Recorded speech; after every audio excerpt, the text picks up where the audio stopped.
All right, guys, bear with me on this one. First off, I want to start by thanking Tom for sending in his personal watch. This is his Weiss 42 millimeter titanium American issue field watch, ultralight, limited. I don't know exactly what to call it, but it's all of that and above. I'll put a link to the Weiss website in the description so you can definitely check it all out. That's where I sourced, most of my information, as well as just, browsing around and looking. But I have to say, I have been romanticizing about checking out the Weiss 42 millimeter. He has a 38 as well, but I'm interested in the 42 millimeter. And big thanks to Tom. I can't thank you enough for sending this exact model in with the titanium, because there's a stainless model which is equally cool, but the titanium, after wearing it for the last few days, is just amazing, to the point where I'm hoping to figure out a way to buy one myself. So if that's a spoiler alert, sorry, but this thing is epically cool.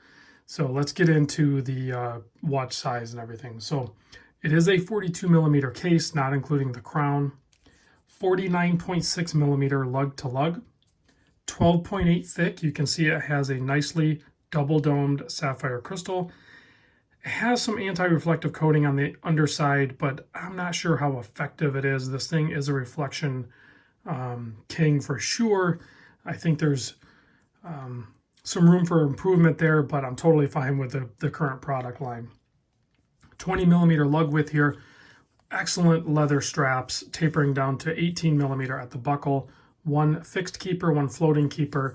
You can see it is Horween leather, trademarked, and then this is the Weiss branded leather. So there are probably some different color leather straps you can get directly from the Weiss watch company, which really consists of, I think, a few people. Cameron Weiss, the owner, his wife, Whitney, I believe, deals. I've actually communicated with her back and forth via email a little bit.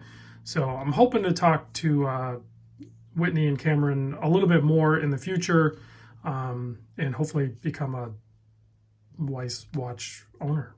So that's my intention. So let's get into the meat and potatoes of this thing. So what you have here is Cameron's own produced movement. Now it is, it's based off an older movement. He's calling it the caliber 1003. So if you look here through this sapphire, yes, sapphire display case back, you can see it's labeled caliber 1003, USA made, meaning that he actually produced these. And you can see this is movement number over here, where my thumb is, 0030, even though this is number 28 of 100. This is, they're a couple numbers off on the movement versus the watch. So, and there's some more information up there. Probably says 17 joules. So what this is it's based off from an ETA Unitas 6497, but he modified it because that movement traditionally runs at, I think, 18,000 beats per hour. This one runs at 21,600. And in doing so, it also decreased the runtime on it. So I think it's like 46-hour power reserve, whereas the actual ETA old 6497 movements, I think, had closer to a 52-hour. So, but it's nice to have that sweep, and I'm not sure if there was any other reasons why he did it. But this movement, the plates are all made out of 7075 grade aluminum, which is typically reserved for like fuselage type aircraft material stuff, which is also fitting because the grade 5 titanium that the case is made out of is also like typically used in the aircraft industry. So super fine materials.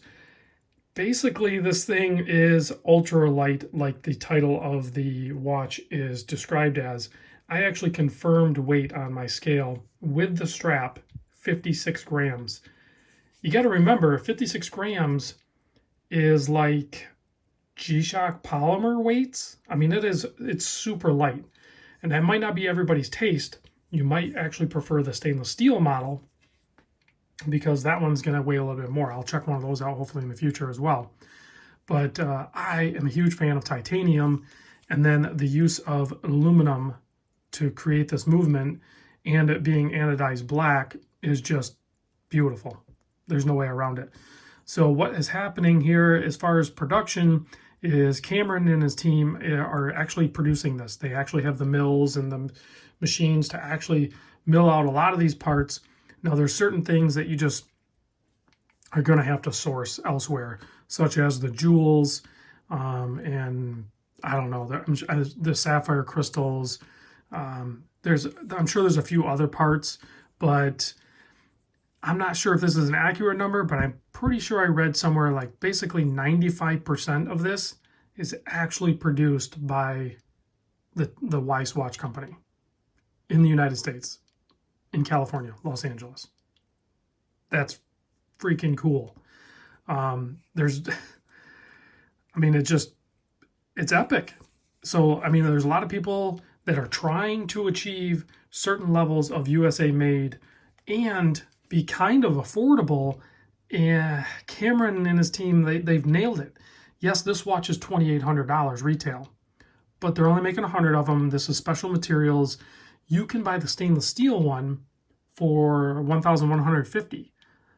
To me, that's a bargain. Now, it's not going to have this movement. It's going to be a stainless case, and it's going to have, you know, I forget what material they use on the inside, probably some sort of coated steel or something.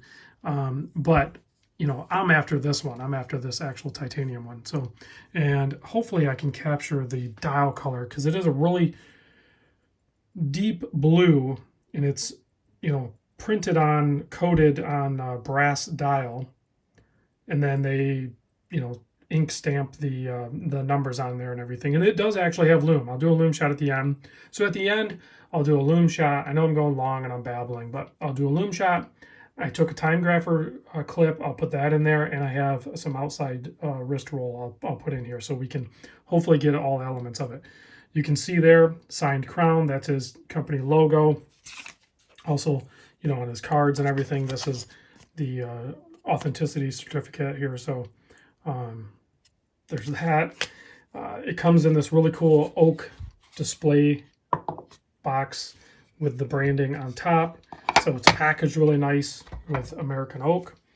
So I think I covered pretty much everything. I do want to do a little bit of winding on this so you can see it. It's close to a full wind, so I don't want to get too crazy with it.